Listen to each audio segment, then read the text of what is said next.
제가 오래전에 저 아래 어디 사택에 살 때 이런 일이 있었습니다. 저희 집에 누가 주고 간 어항이 있었습니다. 큰 이렇게 어항이 있었습니다. 버리기는 아깝고 해서 금붕어를 몇 마리 가져다가 키웠습니다. 금붕어가 한 이렇게 큰 금붕어를 뭐 4마리, 5마리를 이렇게 키웠습니다. 뭐 밥도 주고, 산소도 막 이렇게 해주고 이렇게 했습니다. 어느 날 제가 시골에 나가서 저 손가락만한 물고기를 잡아서 가지고 와서 그 금붕어가 있는데 넣어뒀습니다. 4마리인가 5마리인가 시골에 가서 그냥 물고기를 잡아서 붕어인지 뭔지 모르겠어요. 요거만한 물고기를 잡아서 금붕어가 있는데 넣어줬는데 하루 지나고 나니까 한 마리가 없어졌어요. 이상하다. 얘가 어디로 도망갔나? 어디 갔나? 하루 지나고 나니까 또 한 마리가 없어졌어요. 도대체 이게 어디로 뭐 날아갔나? 다음 날 보니까 또 한 마리가 없어졌어요. 나중에 알고 보니까 이런 큰 금붕어가 그걸 잡아먹었더라고요. 여러분, 저 야생의 세계도 사자가 룰을 잡아먹고 저 바다에도 작은 물고기가 큰 물고기가 작은 물고기 아주 큰 고래가 바다 속에 물고기를 다 잡아먹습니다. 그렇습니다. 그죠? 네. 어차피 이 세상은 다 강한 자가 약한 자를 잡아먹어요. 자, 그러면 영의 세계를 한번 생각해 봅시다. 영의 세계에서 가장 강한 분은 하나님이시죠. 그렇습니다. 이 땅에 천사도 있고 마귀도 있고 귀신도 있고 다 영적인 존재잖아요. 그리고 우리 인간도 영적인 존재죠. 자, 그러면 하나님의 강력한 야생처럼 말이죠. 야생에서처럼 저 바다 물고기처럼 고래가 다 잡아먹듯이 사자가 다른 물고기, 다른 고기들, 다른 짐승들을 다 잡아먹듯이 하나님의 영이 이 세상에 있는 마귀고 귀신이고 천사고 인간이고 완전히 통치해 주시면 좋겠는데 야생의 세계는 인격이 없어요. 그렇습니다. 야생의 세계는 인격이 없어서 그들은 잡아먹을까요? 싫습니다 하면 안 잡아먹거나 그런 게 없어요. 전혀 인격이 없습니다. 그러나 하나님은 인격적인 분입니다. 그래서 하나님은 강력한 영향력이 계시는 분이지만 우리가 햇빛이 아무리 내리쬐도 조그마한 종이 하나로 손바닥 하나로 햇빛을 가릴 수 있는 것처럼 하나님의 영이 강력하지만 내 속의 의지가 거부하면 하나님은 어찌할 수 없어요. 이게 야생의 세계와 하나님의 세계가 다르다는 것입니다. 그래서 더 큰 능력이 작은 것을 이렇게 통치해야 되는데 그래서 오늘 제가 여러분들에게 자아의 죽음보다 생명이 우선이다. 제가 이 설교 제목을 가지고 한번 해볼 건데요. 자아의, 여러분 지난주도 계속해서 우리가 자아에 대해서 내 성공, 바울처럼 말이죠. 자기 성공, 그 다음에 자기 열심을 쫓아갔던 거 오히려 그것이 자아였고 하나님의 교회를 더 어렵게 만들었다. 베드로가 말이죠. 죽지 마옵소서 했던 게 알고 보니까 자기 위치를 얻기 위한 것이었지 주님을 사랑했다. 그게 아니었다. 아합이 자기 평안을 위해서 거짓 위로 거짓 선지자들을 시켜서 그들이 한 예언을 들었는데 그게 다 거짓이었다. 이런 모든 것들이 우리가 신앙생활을 하면서 우리에게도 인간적인 열심, 인간적인 평안, 인간적인 위로 이런 것들을 구하는 것들이 사실은 내 속에 있는 자아였다. 이렇게 우리가 신앙생활을 하면서 내 속의 자아를 발견해야 합니다. 자, 그래서 사람들이 저 사람 참 믿음 좋아요 이렇게 말할 때 여러분 무엇이 믿음이 좋은 거죠? 큰 소리로 기도하면 믿음 좋은 거예요. 믿음이 좋다, 저 사람 참 영적이다, 뭘 가지고 영적이다 믿음이 좋다 그러죠? 교회에서 직분이 그렇기 때문에, 성경을 많이 읽었기 때문에, 기도를 많이 했기 때문에. 물론 안 한 것보다, 기도를 많이 하고 안 읽는 것보다 성경을 많이 읽고 성경 암송을 안 하는 것보다 하는 사람이 훨씬 더 자아가 죽고 믿음이 좋은 사람이 될 수 있죠. 그러나 꼭 그런 건 아니에요. 그거보다 더 중요한 것이 있습니다. 이런 외적인 조건과 환경보다 진짜 중요한 것은 뭐냐 하니까, 성경을 읽고 성경을 암송하고 기도를 하고 훈련을 받으면서 결국은 내면이 바뀌어야 되는 거예요. 내면이 바뀌지 않는 상태에서 겉으로 내가, 외적으로 내가 뭘 얼마나 했다, 어떤 훈련을 받았다, 성경을 몇 독을 했다, 이거는 별로 가치 없는 거예요. 그러니까 중요한 것은 성경을 읽고 성경을 암송하고 하면서, 가장 중요한 건, 여러분 성경을 100독을 해도 주님을 못 만난 사람이 있고 성경을 1독을 해도 주님을 만나는 사람이 있어요. 자, 기도를 10시간을 해도 주님 없이 혼자 소리 지르면서 기도할 수 있지만 단 1분을 기도하면서 하나님과 딱 만날 수도 있어요. 그러니까 내가 기도를 몇 시간을 했다, 성경을 얼마나 읽었다, 이런 외적인 조건이 중요한 것이 아니라 진짜 중요한 것은 뭔데, 네가 정말 주님을 만났느냐 이거예요. 예배의 자리에 나와서 우리가 새벽에도 나오고 수요일도 나오고 금요일도 나오고 다 나옵니다. 나와서 앉아 있는 거, 안 앉아 있는 것보다 좋죠. 그러나 앉아 있으면서도 하나님을 못 만날 수 있다는 거예요. 중요한 것은 얼마나 그분과 접속하느냐 이거예요.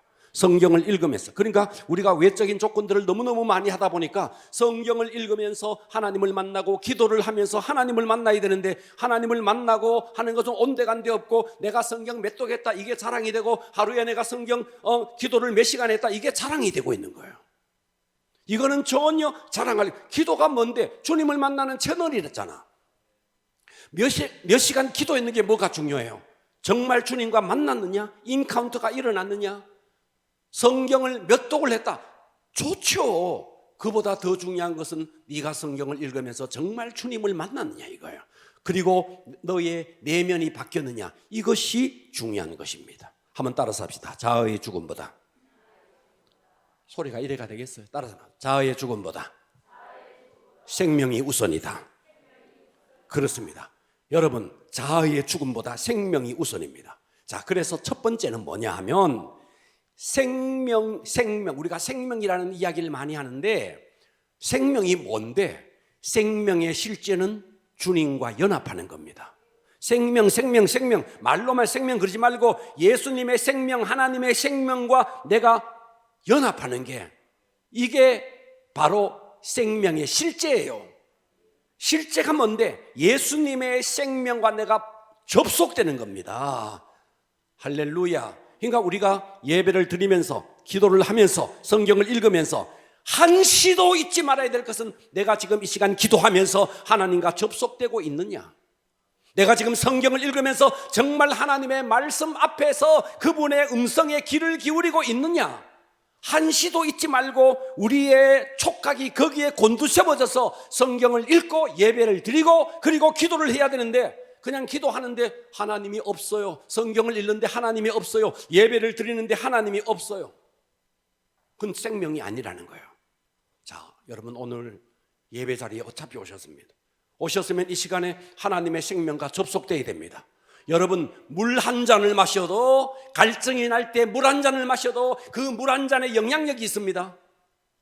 안 그래요? 더운 날 물 한 잔 마시면 물 한 잔에 영향력이 있잖아요. 여러분, 이 세상이 얼마나 목마른 세상이에요. 그런데 여기서 예배 한번 제대로 드리면 여러분의 영혼의 생수가 임해야죠. 그런데 우리는 어때요? 예배 드린 거나 예배 드리기 전이나 변화가 없는 거예요. 그만큼 우리는 예배를 너무 습관적으로 드리고 있다는 거예요. 예배는 생명입니다. 하나님의 생명과 접속되는 시간이 예배다 이 말이에요. 근데 예배를 드린 것과 안 드린 것과 차이가 없다 이거예요. 물 한 잔을 마셔도 차이가 있는데, 밥 한 그릇을 먹어도 차이가 있는데, 예배 한 시간 드리는데 차이가 없다. 당신은 예배를 잘못 드린 거예요. 그렇지 않습니까?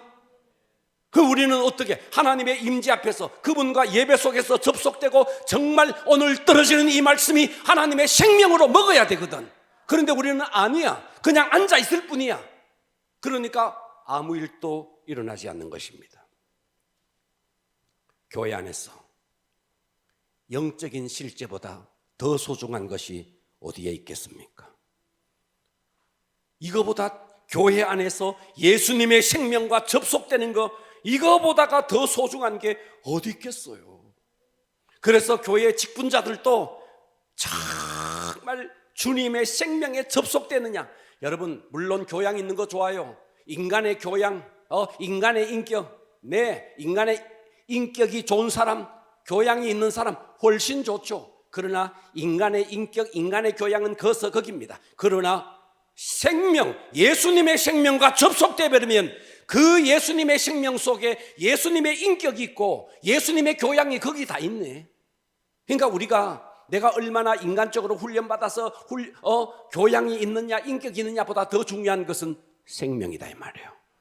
예수님의 생명과 접속돼서 내 속에 예수님의 생명이 나를 통해서 흘러나와야 합니다. 그래서 신앙의 실제에 있어서 이 신앙의 생명의 실제가 없는 사람이 교회에서 여러 가지 직분을 맡고 있으면 여러 가지 잡음이 일어납니다. 여러 가지. 여러분, 교회는 100명이 있으면 100명의 인격이 있고 100명의 소리가 있습니다. 그러나 우리 모두가 하나님의 생명으로 딱 통치를 받으면 딱 한 소리만 내는 거예요. 그렇지 않습니까? 하나님의 소리만 내는 거예요. 그런데 10명의 인격자가 10명의 사람이 100명의 사람이 100소리를 내니까 교회가 어떻게 돼요? 배가 산으로 가듯이 그렇게 되는 거예요. 그래서 교회는 내 생각보다 중요한 것이 주님의 생각이고 내 의견보다 중요한 것이 주님의 의견이고 우리는 그렇게 가야 되는데, 그러려면 어떻게 해야 되는데? 예수님의 생명이 나를 통치해야 된다 이 말이에요. 할렐루야. 그러니까 우리가 예배를 드리면서 성경을 읽으면서 기도를 하면서 새벽에 나와서 내가 새벽에 내가 참석해서 내가 며칠 일주일에 몇 번 참석했다, 그거 적어내려고 하지 마시고 정말 이 자리에 나와서 주님의 생명과 접속이 돼야 됩니다. 딱 앉아서 주님을 앞에 모시고 그분의 생명 속으로 들어가야 되는데 이거 없이 예배 자리에 나왔다, 그거 없이 기도 자리에 나왔다, 무슨 의미가 있을까요? 구약시대는 예수님을, 하나님을 귀로 들었던 하나님이었습니다. 그랬습니다. 구약시대는 다 음성을 들려줬습니다. 예수님 시대는 그렇게 귀로만 들었던 하나님이 눈으로 보이는 하나님으로 앞에 나타났습니다. 그분이 예수님입니다. 예수님은 눈으로 볼 수 있는 하나님으로 이 땅에 오신 분입니다. 그래서 예수님 당시에는 예수님과 함께 길을 걸었고 예수님 앞에 앉아서 예수님의 말씀을 들었고 힘들고 어려운 풍랑 속에 있을 때 예수님이 직접 파도를 밟고 풍랑을 밟고 오셔서 그들에게 도움을 줬습니다. 눈으로 보이는 하나님으로, 실제로 이 육안으로 보이는 하나님으로 예수님이 이 땅에 있었습니다. 그런데 지금은 구약시대처럼 예수님 당시처럼 그렇게 오지 않습니다. 그렇게 생명의 역사가 일어나지 않습니다. 그러면 지금은 예수님의 생명에 접속하는 방법이 뭔데, 구약시대는 귀로 들었고 예수님 시대는 눈으로 봤지만 지금은요, 하나님께서 우리에게 말씀이라는 레일을 주셨습니다. 레일, 바로 성경입니다. 할렐루야. 말씀이라는 레일을 주셨습니다. 그리고 여러분들에게 기도라는 채널을 주셨습니다. 기도라는. 그리고 여러분들에게 믿음을 줬습니다. 그래서 하나님의 말씀과 기도와 믿음으로 여러분들은 눈으로 보지 않지만, 귀로 듣지 않지만 성경을 통해서, 이미 주신 말씀을 통해서, 여러분들의 기도를 통해서 이미 여러분 속에 성령님이 와 계시고 여러분들에게 예수님은 믿음을 주셨습니다. 그래서 지금은 구약시대처럼 귀로 들리지 않아도 예수님 시대처럼 눈으로 보이죠. 지금 여러분들이 눈으로 자꾸만 하나님을 보려 하면요, 오히려 귀신이 역사할 수 있습니다. 지금은 어느 시대인데? 성령 시대예요. 성령 시대. 그렇기 때문에 여러분 속에 와 계신 성령님이 여러분이 눈을 가지고 이미 주신 말씀을 읽고 기도하고 이미 여러분들에게 주신 믿음을 사용할 때에 성령의 감동을 통해서 얼마든지 여러분들은 하나님의 생명에 접속될 수 있습니다. 자, 그렇다면 예수님 당시에 예수님을 만지고 예수님을 접속하는 구체적인 샘플 하나를 주셨습니다. 그 샘플이 마가복음 5장 25절입니다. 보십시오. 마가복음 5장 25절에 이것을 현재 우리 시대에 이것을 어떻게 적용할 것인가? 자, 마가복음 5장 25절에 보면 12회, 자 12년을 혈루증을 앓았대요. 12년 동안 이 여자가 혈루증, 자 여자가 계속해서 하혈을 하는 병입니다. 1년도 아니고 2년도 아니고 12년을 계속해서 이 여자가 혈루증을 앓아온 한 여자가 있었습니다. 그래서 고쳐보기 위해서 많은 의사에게 많은 괴로움도 받았고 병을 고치기 위해서 가진 재산조차도 다 허비하였습니다. 그런데도 아무 효험이 없고 도리어 중하였던 차에 예수님의 소문이 들려옵니다. 병자도 낫고 죽은 자도 살리고 나병 환자도 살린다는 이 소문을 이 여자가 듣게 됩니다. 그래서 예수님 주변에는 항상 무리들이 있었습니다. 병자도 있었고 예수님의 제자들도 있었고 사람들이 늘 운집해 있었습니다. 예수의 소문을 듣고 그 무리 가운데 끼어 뒤로 와서 예수님의 옷에 손을 대니 이는 내가 그의 옷에만 손을 대어도 구원을 받으리라. 여기서 구원은 죽어서 천당 가는 그 구원이 아니고 혈루증이 낫는 구원이에요.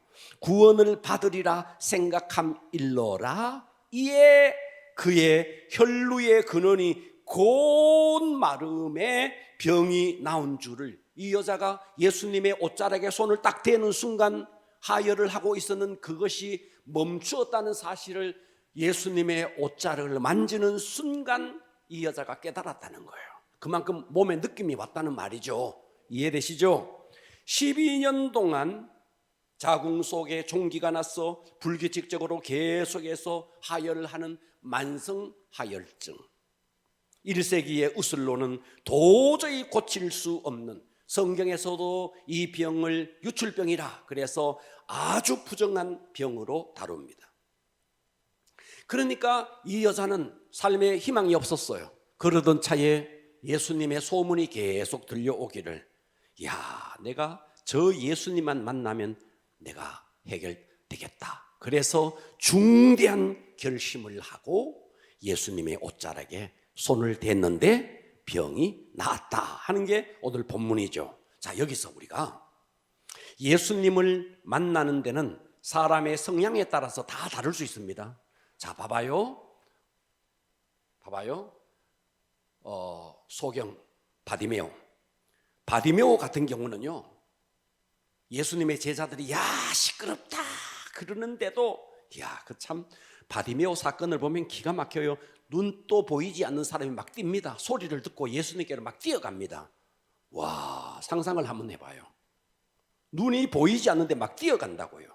그리고 제자들이 막 멈춰라 그러는데도 성경에 보면 더 크게 소리 질렀습니다. 다윗의 자손 예수여. 그렇게 해서 예수님을 만난 성향에 따라서 달라요. 이 여자 같은 경우는 어때요? 군중 속에 조심조심 가서 조심히 스며들어서 만나는 것도 뭐예요? 그냥 옷자락만 살짝만 지는. 그러니까 예수님을 이렇게 만나든 저렇게 만나든 사람의 성향에 따라서 만나는 방법은 다 다를 수 있지만 중요한 것은 만났나 못 만났나, 이게 중요한 거예요.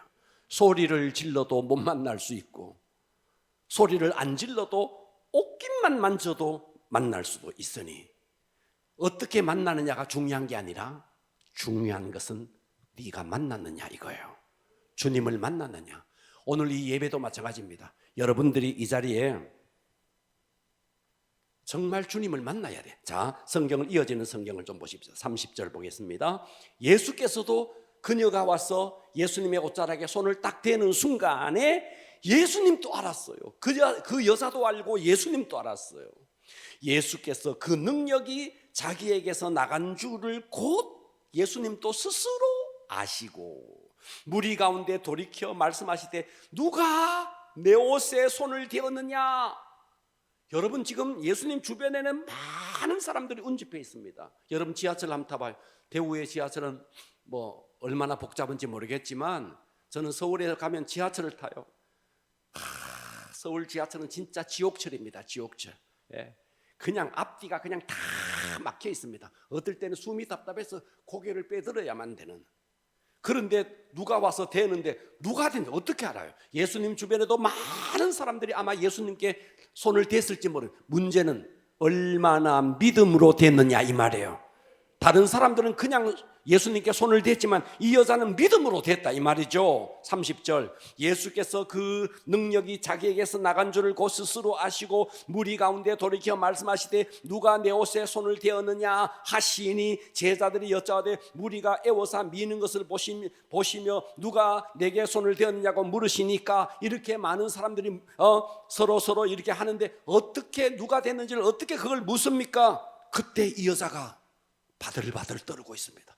예수님도 알고 이 여자도 알았다 이 말이죠. 32절 예수께서 이 일을 행한 여자를 딱 보고 둘러보시고 33절 여자가 자기에게 이루어진 일을 알고 두려워하며 떨며 고침받은 이 여자도 알고 능력이 나간 예수님도 알고 그래서 두려워하며 떨며 와서 그 앞에 엎드려 모든 사실을 여쭈니 예수께서 이르시되 딸아 내 믿음이 너를 구원하였으니 평안히 가라 네 병에서 놓여 건강할지어다.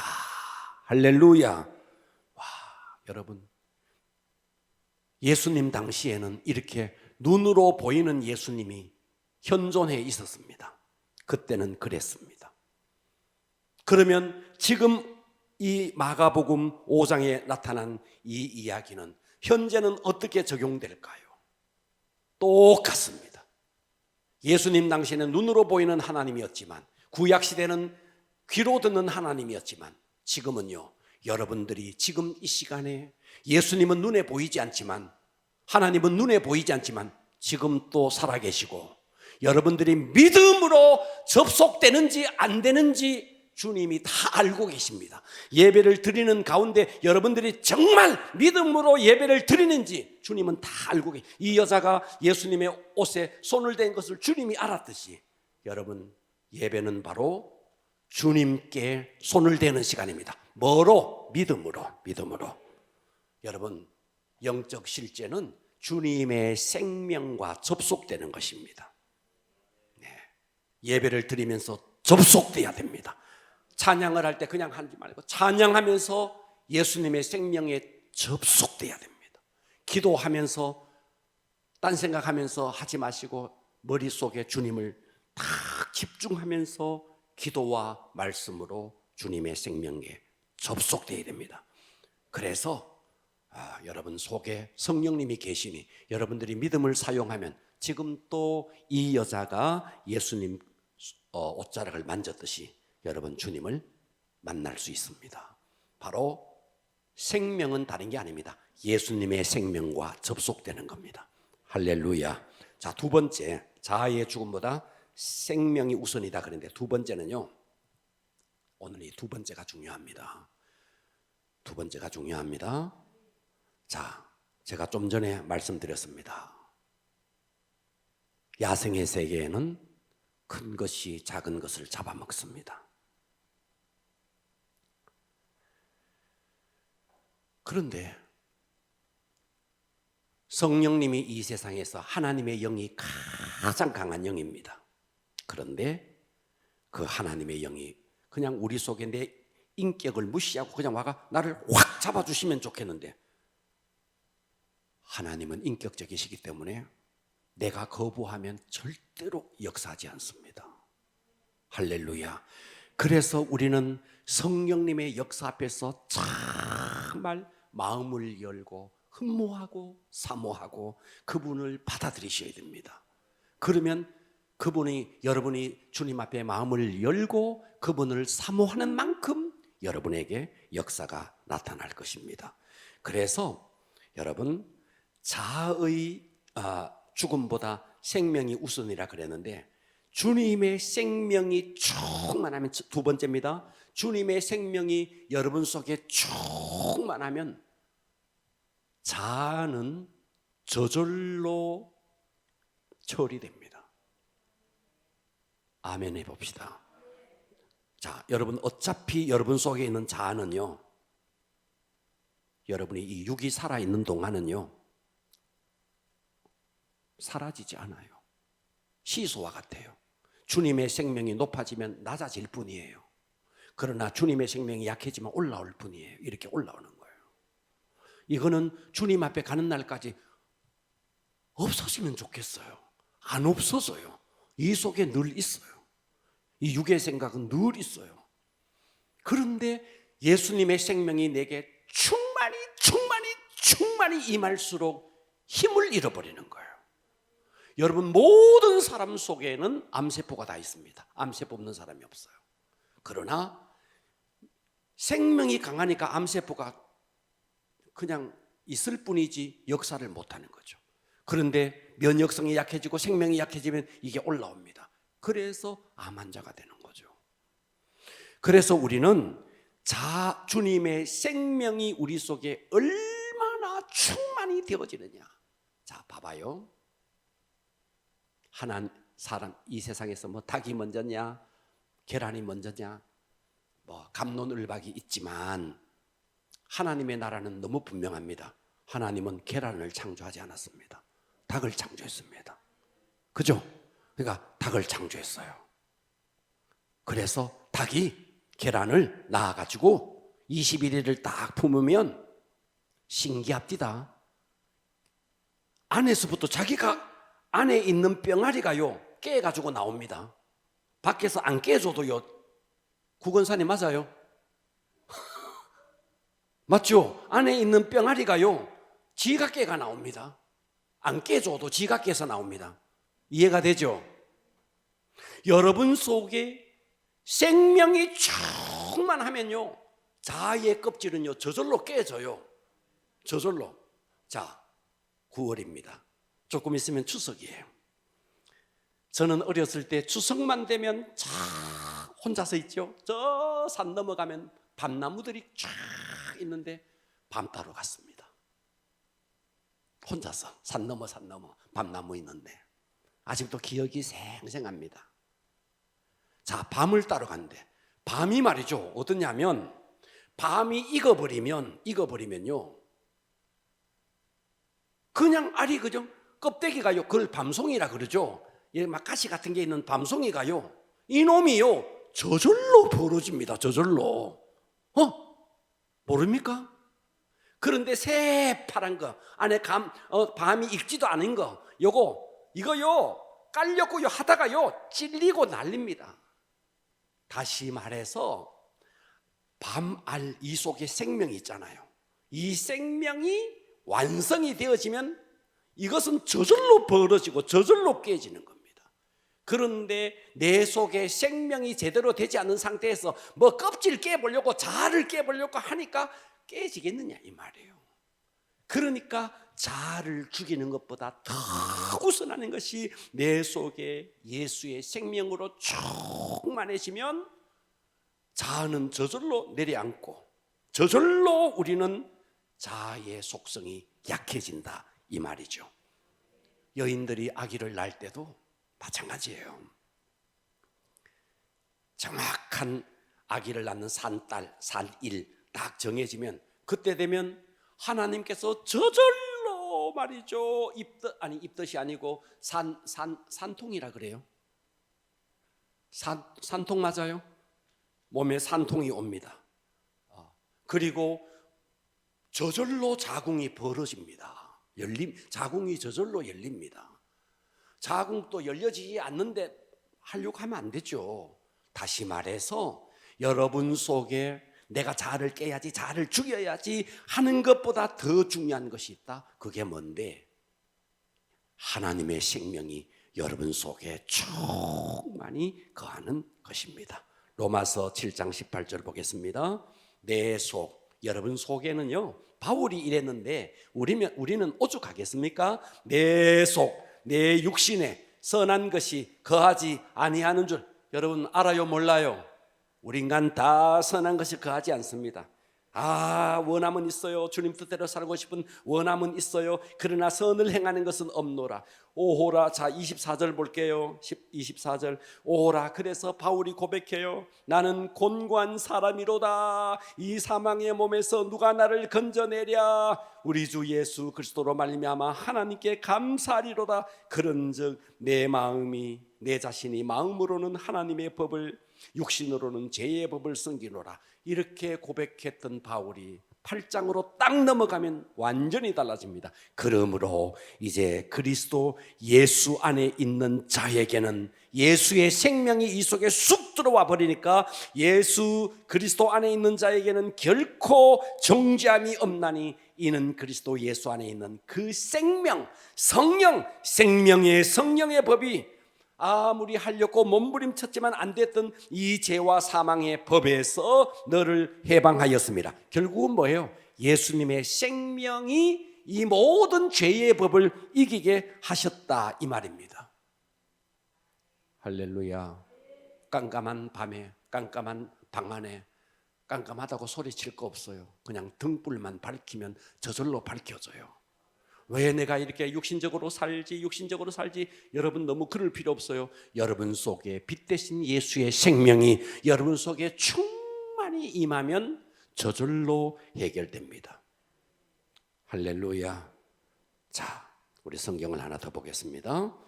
요한복음 12장 24절 보겠습니다. 내가 진실로 너희에게 이르노니 한 알의 밀이 땅에 떨어져 죽지 아니하면 한 알 그대로 있고 죽으면 많은 열매를 맺는다 하는 초점은 밀알의 껍질이 깨져야 된다, 밀알이 썩어야 된다, 그래야 그 속에 생명이 나온다, 이렇게 말을 하고 있지만 사실 밀알도 똑같아요. 밖에 있는 단단한 껍질보다가 밀알 속에 있는 생명이 삭이 나면 껍질은 저절로 터져버리는 겁니다. 이해되시죠? 네. 자, 마가복음 14장으로 한번 가볼게요. 마가복음 14장.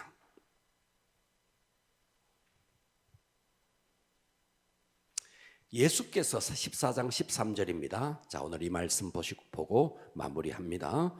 마가복음 14장 3절. 예수께서 베다니 나병 환자 시몬의 집에서 식사할 때에 한 여자가 매우 값진 향유 곧 순전한 나드 한 옥합. 자, 옥합은 뭐냐 하면 옥합은 향유를 담는 그릇입니다. 이 옥합 속에 향유가 들어 있습니다. 향유 곧 순전한 나드 한 옥합을 가지고 와서 이 여자가 그 옥합을 깨뜨립니다. 옥합을 깨뜨려서 예수님의 머리 위에 부었습니다. 다시 말해서 이게 이 옥합은 자아를 의미하고 그 속에 있는 향유는 생명을 말합니다. 자아가 깨지니까, 그래서 그 향유가, 자, 똑같은 구절인 요한복음에서는 이렇게 이야기합니다. 요한복음 12장 3절 하반절에 보면 똑같은 구절이에요. 똑같은 구절을 마가는 이렇게 썼고 요한은 이렇게 썼어요. 옥합을 깨뜨려 머리 위에 부었는데 요한복음에서는 향유 냄새가 집에 가득하더라, 이렇게 표현을 하고 있습니다. 옥합은 우리의 겉사람을 의미하고, 다시 말해서 자아의 사람을 말하고, 그 다음에 향유는 우리의 속사람, 영의 사람을 말합니다. 다시 말해서 영의 사람이 흘러나오니까 향유 냄새가 가득하듯이 교회가 이 자아가 깨어지고 영의 사람으로만 살면 어디에 교회에 잡음이 있고 어찌 그럴 수 있겠습니까? 우리는 예수의 향기로 충만해질 것입니다. 그래서 요한복음 마지막 성경 구절입니다. 요한복음 오늘 본문입니다. 6장 63절. 살리는 것은 영이다. 여기서 영은 성령을, 하나님의 영인 성령을 말합니다. 살리는 것은 영이다. 그 영이 우리를 살린다. 육은 무익하다. 그래서 하나님의 성령이 우리에게 오셔서 우리의 영을 살려야 된다. 그 다음에 육은 무익하다. 이 육이 뭔데? 바로 이 육은 인간적인 수단으로 살아가는 자아를 의미합니다. 이 자아는 무익하다. 그래서 예수님이 말합니다. 내가 너희에게 이르는 말씀이 곧 영이다. 말씀이 곧 생명이다. 자, 그래서 오늘 말씀을 정리합니다. 여러분, 우리 모두가 자아를 깨야지 하는 것보다 더 중요한 것은 여러분 속에 하나님의 생명으로 충만해지는 길입니다. 하나님의 영으로 충만해지는 길은 시대마다 다 달랐습니다. 구약 시대는 눈으로 보았던 하나님, 귀로 들었던 하나님. 예수님 시대는 눈으로 보았던 하나님. 지금 시대는요, 성령님이 이미 여러분 속에 와 계십니다. 여러분들이 믿음을 사용해서 여러분들의 영적인 안테나를 높이 세워서 정말 예수님을 앞에 모셔놓고 그분의 생명에 접속되어야 됩니다. 자아의 죽음보다 더 우선하는 것이 여러분 속에 하나님의 영으로 충만해지는 길입니다. 할렐루야. 하나님의 영으로 충만해지기를 축복합니다. 기도하겠습니다.